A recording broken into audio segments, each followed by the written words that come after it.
welcome to Getting to Good Enough. I'm Shannon Wilkinson. And I'm Janine Adams. We're here for practical and fun conversations about living with more ease and way less stress. Yep, we're all about embracing progress over perfection. So grab a tasty beverage and let's get started. Hey, Janine. Hey, Shannon. How you doing? I'm doing pretty well this morning. How are you?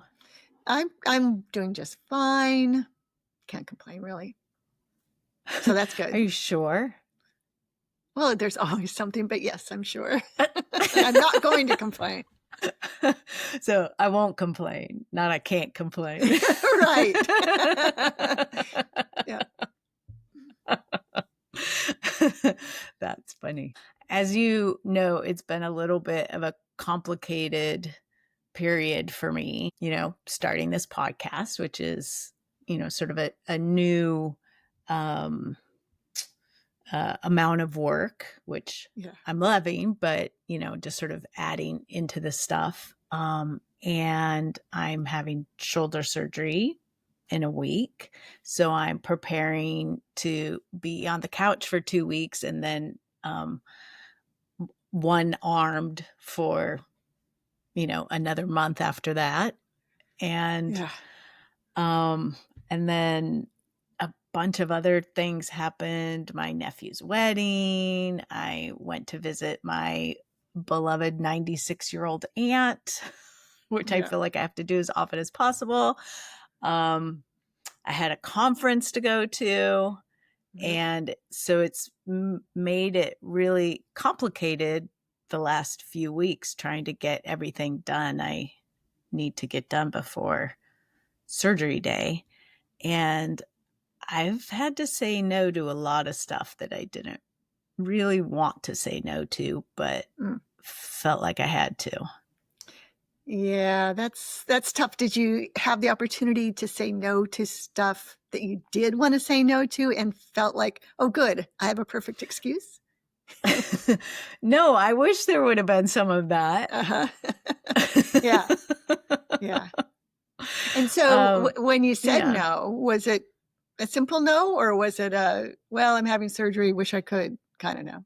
Well, it sort of depended on the situation. I've been trying to get better at letting no be a full sentence and not feeling compelled to give long, complicated answers to people that they don't care about. Although I have used the upcoming surgery as a little bit of a lever too, to help people understand why I'm saying no. Yeah. Yeah. I remember, gosh, when I was right out of college, I read Miss Manners' Guide to, can't remember the full title, but Miss Manners had that big, thick book. And I read it. Yeah. Because you read it like a book, like cover to cover, or like you just periodically would pick it up and...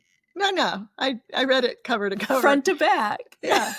And I learned a few things. I love that. Because, I was brought up in a barn, so I needed to learn some things. I was not. I had a very civilized home, but we weren't big on rules of manners. And so one of the things that I took with me all these years later is that you never have to give a reason to decline an invitation. Just if somebody says, would you like to come to dinner on 2 weeks from Friday, you can say, no, thanks. Or no, I can't. And that's all. And that was very freeing to me. So in that sense, no can really be. So you've had that on board for quite some 40 time. years. That's amazing. Yeah. Oh my gosh. I wish I would have known that. Oh, shoot. Sorry, Shannon. Ago. I should have shared that with you 25 years ago when we met.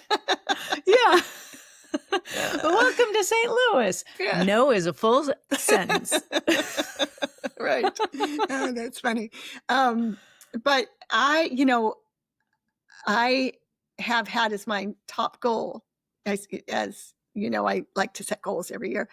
I've had as my top goal for at least the last 2 years, I think longer, to do more things I want to do and fewer things I don't want to do. And that goal has led me really well into saying no. And I just go right back to it when I'm not sure about something. And if I don't want to do it, I just say no. And I had a lot going on, so people understood. I didn't usually say, "Oh, well, my husband just had a transplant and I'm really busy." But sometimes I'll say, "I stopped doing volunteer commitments," and Yeah. leave it And at just that. It the happens end. fairly often, actually. I love that. And it's so simple. And it's sort of funny on the receiving side of it. It can sometimes feel like if someone gives you a whole, long reason why they can't do something, that it seems less true somehow. Like, Right. Like right. they're spinning a story. Well, they always say that if you want to lie well, make it really specific, make it really detailed. I've read Or, that. well, sort of. Well, it's what I've You read. have to remember. Well, yeah, that's true. But like the in the books, the bad guys who are liars, Yeah. they make it specific. Or the good guys who are detectives will say, "Oh, that was so specific. He must be lying." And live a rich fantasy life. You do. I don't know what any of that has to do with anything. I know. Yeah, that's a good point. Well, yeah. But to the original point, um, that like the more you kind of add into the story, the more as the receiver it can feel like this seems like a whole long complicated story to say no. Like it almost makes me feel like if someone were doing that there were wiggle room and that I could maybe convince them otherwise. Yeah. Like if it's not just no. And that's another good Yeah. point is if you just say no, there's nothing anyone can argue with you about. They can't say, "Well, yes."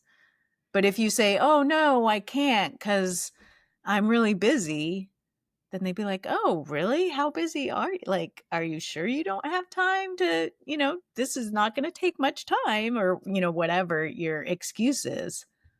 Yeah, or I can't come because my friend's in from out of town. Well, your friend can come.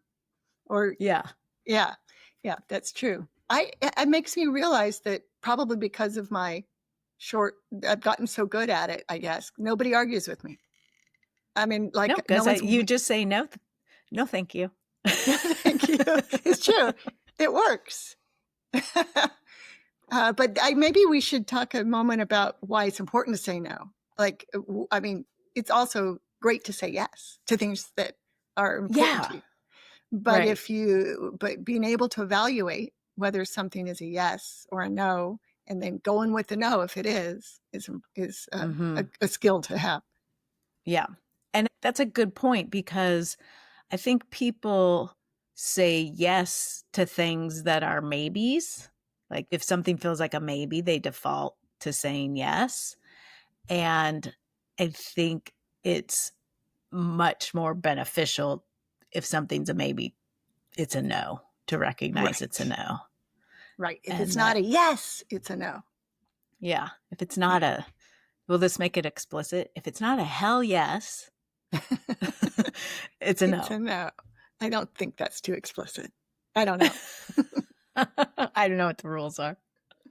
I just try not to cross them. But I think that's such a valuable thing to remember, and that we don't have unlimited time. We don't have unlimited resources. We don't have unlimited energy. And so you're making choices, and you need to make the choices that work for you. You have to choose what's important to you, not what's important to other people. Yeah, I agree. And I feel like this is something that's come for me anyway with age. Priorities are so much more clear now than they were when I was younger. I don't know why. Yeah. Uh, but when you're in touch with what's important to you, then it becomes really easy to discern that yes and that no. And I think maybe what part of what we're trying to do today is encourage people to listen to that no and feel okay about Right. saying no. And saying no, it doesn't have to be a long explanation as we were discussing, but also it doesn't have to be rude or unkind. It can be Oh, yeah. sincerely regretful, but you just can stage it in such a way that there's no arguments, and that's that. Right.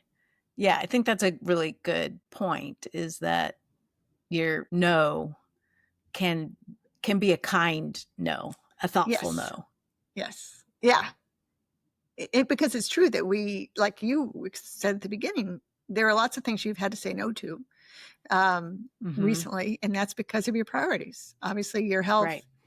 and survival in the next couple months is your priority, in your Right. emotional survival as well as physical. Yeah. Yeah. Yeah, absolutely, and, um, it feels hard to say no to things that you really do want to do. I was at that conference, and it was a 3-day conference, and it was here in Portland, and so that sort of made it a little more complicated, because had I gone away somewhere, I Mm-hmm. wouldn't have taken all of my home responsibilities with me. And so I was trying to do stuff at home before I went to the conference. I was coming home at lunch and taking care of stuff, going back, and then coming home afterwards and doing stuff. And on the last day, I came home at lunch and just felt exhausted, Mm-hmm. and knew I had to get up at 4 o'clock in the morning the next morning to get on a plane to go to Fresno. Yeah. And so I just laid down for a nap and then slept for 2 hours.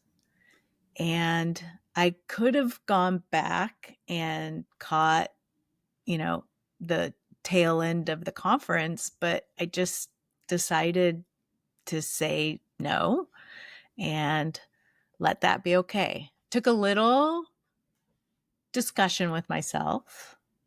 Like, I was Mm-hmm. really trying to hype myself up and get myself back there in a little bit of a mean way. Mean to And then I was like, yourself. "Oh," mean to myself. And Uh-huh. then I was like, "Wait a minute. If I have to, like, badger myself to go back, that's a big clue." Yeah. Yeah. Good for you for listening to that clue. Yeah, Yeah. and I wish I would have been there for the last few sessions and to say goodbye to a lot of really great people that I met. And then I thought, "Oh, well, I don't have a choice." I mean, I have a Mm-hmm. choice, but I have to take care of myself first. Right. Your priorities were clear, and that's really great. Yes. I had a similar experience last month, August, when I was traveling, and there was the my chapter of the National Association of Productivity and Organizing Professionals, NAPO, was they changed their name, so It it's was so hard. much easier before the productivity part got inserted. Exactly. Yes. And our chapter meeting was at IKEA, a tour of IKEA, lunch afterward, and that's fun. Yeah. But I was flying in that morning, and it was going to be really tight for me to get there. And at some point while I was away, I thought, you know what? I'm just going to send my regrets, and just going to let go of the expectation that I'm going to make it. Mhm. And once I did that, I felt such a sense of relief. I didn't realize how much it was weighing on me, the tension around, am I going to get there in time? Am I going to, get to the meeting in time? Yeah. And once I let it go, I'm like, oh, wow, okay, I feel lighter. So sometimes no is really beneficial, and oftentimes you feel it once you've made the decision to say no, and you say no, or to yourself or Mhm. others, then Right. you get that relief, which is always a good clue. It was Yeah. a good choice. Yeah. I mean, and sometimes you can practice that, sort of run yourself through the scenario of what would it be like if I said no. Hmm. Although, depending on how your brain works, that might just stir up the things that you would feel bad or regret if you didn't do it. Oh, Um, uh, but it is really nice when you get that feeling of relief and confirmation, like, oh, I just made the right decision. Yeah. You must have been so tired after 2.5 days of a conference and all the other things. Uh, and then knowing you had to get up really early the next morning. I mean, that Yeah. seems like you were asking a lot of yourself to go to all 3 days in the first place, maybe. Absolutely 100% asking too much of myself. Yeah. Um, yeah. And I sort of talked myself into it because I'd spent the money. It Mhm. was in Portland. Um, this is, I don't know where they're going to hold it in 2026. They probably made the announcement at the last thing that I missed. They I probably could did. go online and find out. And then, but I sort of gave myself permission that, if it was too much, then I would just stay home. Like I even gave myself permission to not go at all. But I really wanted to go. There were things I wanted to learn. There were people I wanted to meet. And um, it it was great. It was one of those things where you go and it's very, I don't know, it just sort of jazzed me up and I got excited and I met all these really amazing people. And every time I thought like, oh, I need to just go home. I need to skip, this next session or whatever. I'd go and then it'd be like really amazing. And then that kept feeding me into going Yeah. more. To the point of But exhaustion. to the point of exhaustion. Yeah. Yeah. Until your body Yeah. said, no, you can't do this anymore. I feel like Yeah. conferences can be so fraught, right? There's such a push and pull Yeah. with Yeah. Well, conferences. yeah. Any event where, it's a group of people, I'm thinking like a family reunion or, I was at Yeah. this family wedding and it's hard when there's all this stuff you want to do and you have real limitations, they may not be tight limitations, but you have limitations on your energy and Yeah. time and all of that. I think that's probably a whole other episode that we need to Yeah. explore. Yeah, I think so too. I think we probably have lots to say Yeah. about that. Yeah. Having attended a lot of conferences on our own and together. That's right. Exactly. Aren't we lucky? Yeah. Yeah. But I think I'm just thinking back to some of the things that I've said no to that were hard to say no to. I used to volunteer for the pediatric intensive care unit of Dornbecker Children's Hospital here in Mm-hmm. Portland. And I did it for a year and I really loved it. I mean, it felt like I was doing good work and like it was a small difference, but for people who were probably going through one of the worst experiences of their lives, any small difference I could make, I thought was really worth doing. Worthwhile. But when I had my right shoulder surgery and I couldn't volunteer anymore, and it was hard to step away, and I sort of had this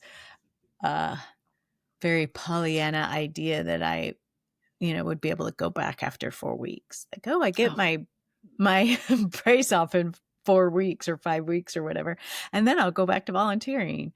And it just took so long to rehab my shoulder before I'd be able to hold babies and make beds and do other people's laundry and stuff that I just wasn't able to go back for so long. And then I decided not to go back. And Mm-hmm. like I still miss it. But I'm glad I didn't say yes just to have to stop doing it again. Right. Or promise that you would be back after 4 weeks and then have to say no. Sometimes I think about how, and I think that volunteer gig you had was an in-demand volunteer opportunity because people love holding babies and stuff. Am I right? My particular one wasn't because I was in the pediatric intensive care, not the neonatal intensive care. Mm-hmm. The neonatal is all baby holding all the time. That's the one where like people are lined up out the door for that volunteer right, gig. right. Well, what I was thinking was that sometimes by saying no or stopping doing something, you're opening an opportunity for somebody else to Absolutely do it, and that can be something good to remind yourself when you're saying no. I did have a coveted spot. My shift was a coveted shift, so that opened up for someone else. Yeah, someone's enjoying that now. Yeah. Yeah. Absolutely. One way to remind yourself that saying no to something that you don't really have the bandwidth to do is better than saying yes to it is that something's got to give. And either, you know, you're going to be exhausted. And by the way, oversleep the morning that you're supposed to get up at 4 a.m. until 5:18 when you were supposed to be leaving to the airport at 5. Oh, God. When you said 4 a.m., I'm going to get up at 4 a.m. the next day, I almost said, yeah, that's what you thought. Because I knew you had overslept. I mean, that was a rough morning. Yeah. That was a rough morning. Luckily, I, as you know, enjoy getting to the airport a good 2 hours early. And so I was there in plenty of time. Yeah, like it was not a problem. It was a little stressful. Luckily, I have a very helpful husband who I was planning to drive myself and park and take the shuttle and stuff. And I just woke him up and said, can you drive me? I overslept. And he was like dressed and downstairs and ready to go in like a minute. I'm not kidding. It was I was like, whoa. I would think you were exaggerating if I didn't know Mike, but I can totally see he's like going to rise to the occasion. And also he's a happy morning person, if I recall. He is a happy morning person. He chit-chatted the whole way to the airport. That's great. He's awesome. I know. And I'm less like, oh no, this is bad. And he's like, because he attended one of the things that I had to say no to the night before. So he was filling me in on all of the details. Nice. Yeah. That's excellent. I just talked to some friends recently and learned that the wife is a early to the airport person. The husband is a get there right before the plane leaves person. So they now take separate Ubers. Isn't that awesome? Oh, good for them. I thought that was a great solution. Yeah. Everybody wins. Yep. Right. Oh, that would stress me out. I would take a separate Uber. Yeah. And then I'd be worried at the airport for when's it going to get here? But at least I'd be on the plane. Yeah. Right. Yeah. Well, I like where I'm going.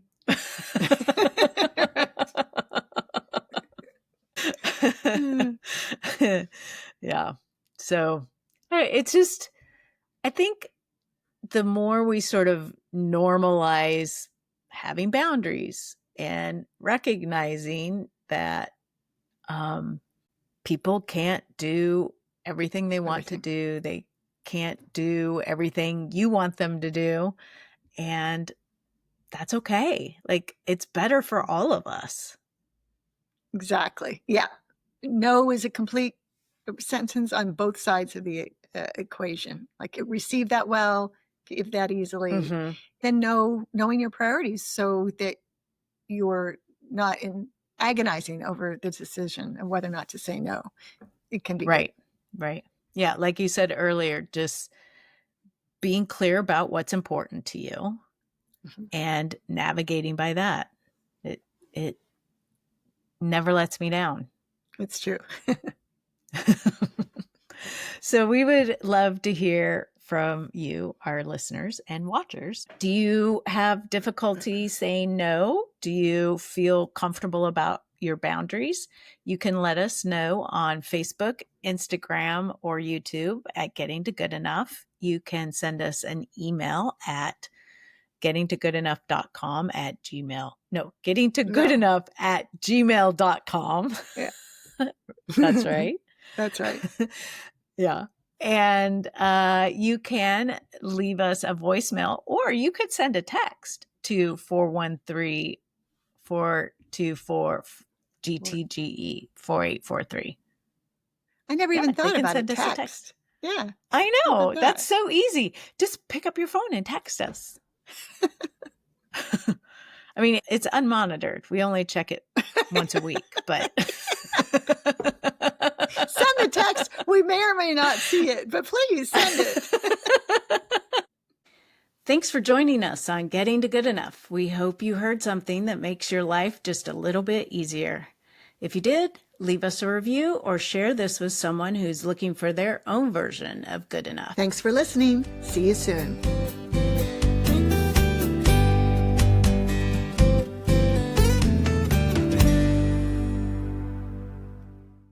Can you not hear me? I stopped being able to hear you. Oh, that's so weird. At what point? There was a whole stretch there where I couldn't hear you before, but I was playing along. I mean, because we know each other really well. So Yeah. I can, but and I noticed from the thumbnails that it looks like I'm lecturing to you a lot anyway. So they all look like you're sitting there with a smile on your face and I'm talking. That's funny.